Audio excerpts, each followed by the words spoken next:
আজকে সোমবার, তো আজকে আমাদের নিরামিষ।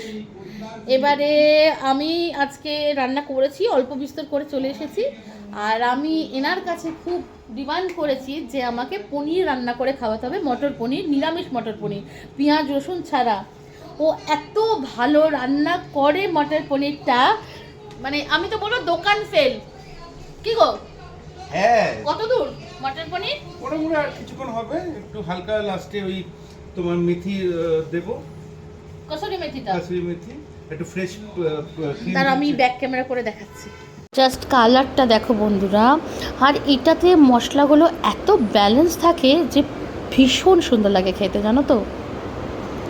ও এত ভালো বানায়, আমি সত্যি বলছি।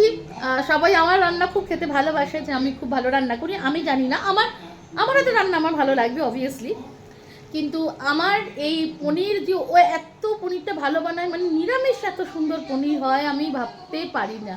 ও আমাকে ফার্স্ট খাইয়েছিল শিবরাত্রির আগের দিন, তো যেহেতু শিবরাত্রির আগের দিন আমার নিরামিষ ছিল, তো সেই দিনকে ওই পনির মটর পনিরটা বানিয়েছিল, তারপরে আমি ফ্যান হয়ে গেছি। তো ওই বানাইয়ের মটর পনিরটা দারুণ লাগে খেতে। তোমরা কে কে মটর পনির ভালোবাসো আমাকে একটু কমেন্ট করে জানিও। টাটা।